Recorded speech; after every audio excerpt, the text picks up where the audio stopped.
3 साल से सूखी जमीन, घर में बस 2 दिन का आटा। लेकिन रहीम बोला, दुआ कभी खाली नहीं जाती। खेत खोदते हुए उसे मिला पुराना कुआं और उसमें पानी। खबर सुनते ही लालची जमींदार धमकी देता है, 3 दिन में कर्ज चुका वरना जमीन मेरी। रहीम के सामने सिर्फ 2 रास्ते थे, जमीन बचाए या पूरे गांव को पानी दे। और फिर हुआ वो जिससे जमींदार का दिल बदल गया, और वही कुआं पूरे गांव की तकदीर बन गया। असली मोड़ जानने के लिए वीडियो अंत तक देखें। गांव रामपुर के किनारे एक छोटा सा कच्चा घर था। उसी घर में रहता था एक गरीब किसान रहीम।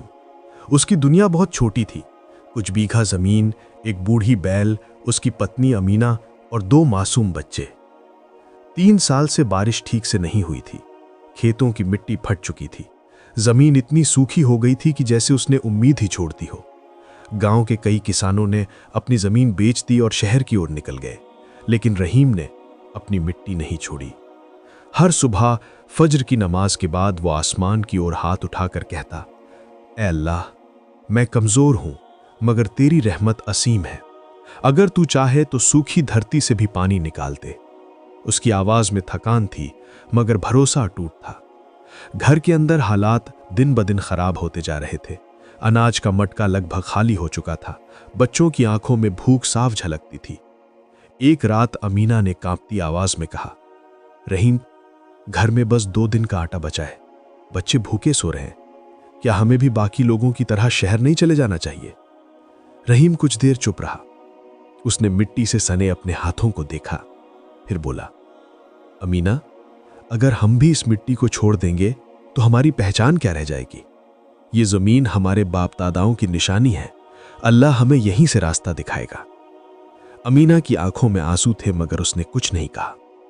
अगली सुबह रहीम खेत में गया। सूरज की तपिश इतनी तेज थी कि हवा भी आग जैसी लग रही थी। वो सूखी जमीन को देखता रहा। अचानक उसकी नजर खेत के एक कोने पर पड़ी जहां मिट्टी थोड़ी अलग सी लग रही थी। वो पास गया। वहां जमीन बाकी हिस्से से थोड़ी नरम थी। रहीम का दिल जोर से धड़कने लगा। क्या यहां नीचे नमी हो सकती है? उसने खुद से पूछा। वो तुरंत फावड़ा लेकर आया और खोदने लगा। 1 घंटे, 2 घंटे, 3 घंटे, लेकिन सिर्फ सूखी मिट्टी ही निकलती रही। थक कर वो बैठ गया। पसीने से उसका कुर्ता भीग चुका था। अचानक पीछे से आवाज आई, रहीम, तू पागल हो गया है क्या? वो मुड़ा। सामने खड़ा था गांव का अमीर जमींदार हाशिम खान। हाशिम खान हंसते हुए बोला, 3 साल से बारिश नहीं हुई और तू अभी भी जमीन खोद रहा है? बेच दे इसे, मैं अच्छी कीमत दे दूंगा। शहर जाकर मजदूरी कर ले। रहीम ने शांत स्वर में जवाब दिया, खान साहब, यह जमीन मेरी उम्मीद है, इसे मैं नहीं बेच सकता। हाशिम की आंखों में घमंड चमक उठा। उम्मीद पेट नहीं भरती रहीम, याद रखना। ये कहकर वो चला गया। रहीम ने आसमान की तरफ देखा। उसके होठ हिले। या अल्लाह, लोग मेरा मजाक उड़ा रहे हैं। अगर मेरी मेहनत में सच्चाई है तो मुझे निराश मत करना। उस दिन वो शाम तक खोदता रहा, लेकिन पानी का नामो निशान नहीं था। रात को घर लौटा तो बच्चे सो चुके थे। अमीना ने धीरे से पूछा, कुछ मिला? रहीम ने सिर झुका लिया। नहीं, लेकिन मैं कल फिर कोशिश करूंगा। अगले दिन वो फिर खेत में पहुंचा। इस बार उसने तय कर लिया था कि जब तक ताकत है वो खोदता रहेगा। घंटों की मेहनत के बाद अचानक उसका फावड़ा किसी सख्त चीज से टकराया। ठक, आवाज अलग थी। रहीम ने मिट्टी हटाई। नीचे एक पुराना लोहे का ढक्कन जैसा कुछ दिख रहा था। उसका दिल तेजी से धड़कने लगा। ये क्या हो सकता है? उसने और मिट्टी हटाई। धीरे धीरे एक गोलाकार ढक्कन साफ नजर आने लगा। ये किसी पुराने कुएं का मुंह था जो सालों पहले मिट्टी में दब चुका था। रहीम की आंखों में उम्मीद की चमक आ गई। अगर यह सच में कुआं है तो शायद। लेकिन जैसे ही उसने ढक्कन हटाने की कोशिश की, उसे एहसास हुआ कि वो बहुत भारी है। तभी पीछे से कदमों की आहट आई। रहीम ने पलटकर देखा। हाशिम खान के 2 आदमी खड़े थे। उनमें से एक बोला, खान साहब ने हमें भेजा है। सुना है तू जमीन में कुछ ढूंढ रहा है। रहीम का दिल बैठ गया। अगर यह सच में पानी का कुआं हुआ तो क्या हाशिम इसे अपने कब्जे में लेने की कोशिश करेगा? आसमान पर काले बादल धीरे धीरे घिराने लगे थे। रहीम ने ढक्कन को कसकर पकड़ा और उसी पल एक तेज हवा चली। क्या यह सिर्फ संयोग था या उसकी दुआ का पहला असर शुरू हो चुका था? तेज हवा चल रही थी, आसमान पर काले बादल मंडरा रहे थे। रहीम के हाथ उस लोहे के ढक्कन पर जमे हुए थे। पीछे खड़े हाशिम खान के आदमी सब कुछ ध्यान से देख रहे थे। एक आदमी आगे बढ़ा और बोला, क्या मिला है नीचे? खान साहब ने कहा है अगर जमीन में कुछ कीमती निकले तो हमें बताना। रहीम ने शांत रहने की कोशिश की। कुछ खास नहीं, बस पुरानी मिट्टी है। लेकिन उसके चेहरे की चमक छुप नहीं सकी। दोनों आदमी पास आ गए। उन्होंने भी ढक्कन देखा। यह तो कुएं का ढक्कन लगता है, एक ने कहा। दूसरा तुरंत बोला, अगर यहां पानी निकला तो पूरी जमीन की कीमत बदल जाएगी। रहीम का दिल जोर से धड़कने लगा। यही तो वो नहीं चाहता था कि किसी को पता चले। उसने हिम्मत करके कहा, यह मेरी जमीन है, जो भी निकलेगा मेरा होगा। आदमी हंस पड़े। रहीम, तू भूल रहा है कि तेरे ऊपर खान साहब का कर्ज भी है। अगर तू चुका नहीं पाया तो जमीन वैसे भी उनकी हो जाएगी। यह सुनकर रहीम के पैरों तले जमीन खिसक गई। सच था, पिछले साल उसने बीज खरीदने के लिए हाशिम खान से कर्ज लिया था। वो चुप हो गया। आदमी वापस लौट गए, लेकिन जाते जाते कह गए, खान साहब को सब बताएंगे। रहीम ने आसमान की ओर देखा। बादल घिर तो आए थे मगर बरस नहीं रहे थे। उसने पूरी ताकत लगाकर ढक्कन हटाया। काफी कोशिश के बाद वो थोड़ा सा हिला। अंदर झांका, अंधेरा था, बहुत गहरा। उसने एक पत्थर उठाया और अंदर फेंका। कुछ पल खामोशी, फिर हल्की सी छपाक की आवाज। रहीम का दिल जैसे रुक गया। पानी, नीचे कहीं गहराई में पानी था। उसकी आंखों से आंसू बह निकले। या अल्लाह, तूने मेरी सुन ली। लेकिन खुशी के साथ डर भी आ गया। अगर हाशिम खान को पता चला तो वो ये जमीन हड़पने की पूरी कोशिश करेगा। उसी समय दूर से घोड़े की टापों की आवाज आई। हाशिम खान खुद आ रहा था। उसके साथ गांव के कुछ लोग भी थे। खान ने उतरते ही कहा, तो रहीम, सुना है तूने जमीन में खजाना ढूंढ लिया? रहीम ने शांत स्वर में कहा, कोई खजाना नहीं है। खान ने इशारा किया। उसके आदमी आगे बढ़े और कुएं में झांकने लगे। साहब, नीचे पानी है। खान की आंखों में लालच चमक उठा। 3 साल से पूरा गांव सूखा पड़ा है और तेरी जमीन में पानी? वो ठहाका मारकर हंसा। अब समझ आया कि अल्लाह भी अमीरों पर मेहरबान होता है। रहीम ने दृढ़ आवाज में कहा, यह मेरी मेहनत और मेरी दुआ का फल है। खान ने तिरस्कार से कहा, दुआ? अगर दुआ से पानी निकलता तो सब अमीर होते। फिर वो गंभीर हो गया। रहीम, तेरा कर्ज याद है? ब्याज सहित रकम बढ़ चुकी है। अगर 3 दिन में पैसा नहीं चुकाया तो जमीन मेरी। रहीम के पास चुकाने को कुछ भी नहीं था। खान मुस्कुराया। सोच ले, या तो कर्ज चुका दे या जमीन मुझे दे दे। कुआं मैं संभाल लूंगा। यह कहकर वो चला गया। गांव वाले आपस में बातें करने लगे। कुछ लोग रहीम के पास आए। एक बूढ़ा किसान बोला, बेटा, अगर यह कुआं सच में भरपूर पानी देता है तो पूरे गांव को बचा सकता है। रहीम ने सिर झुका लिया। वो जानता था यह सिर्फ उसका नहीं, पूरे गांव का सवाल था। रात को घर लौटकर उसने सब अमीना को बताया। अमीना की आंखों में डर था। अगर खान जमीन ले गया तो हम कहां जाएंगे? रहीम चुप रहा।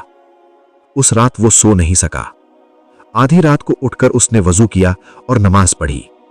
सजदे में गिरकर रो पड़ा। या अल्लाह, तूने पानी दिया मगर अब इम्तिहान भी ले रहा है। अगर ये नेमत सिर्फ मेरे लिए है तो मुझे बचा ले, और अगर पूरे गांव के लिए है तो मुझे सही फैसला करने की ताकत दे। अचानक बाहर बिजली कड़की। तेज हवा चली। रहीम बाहर निकला।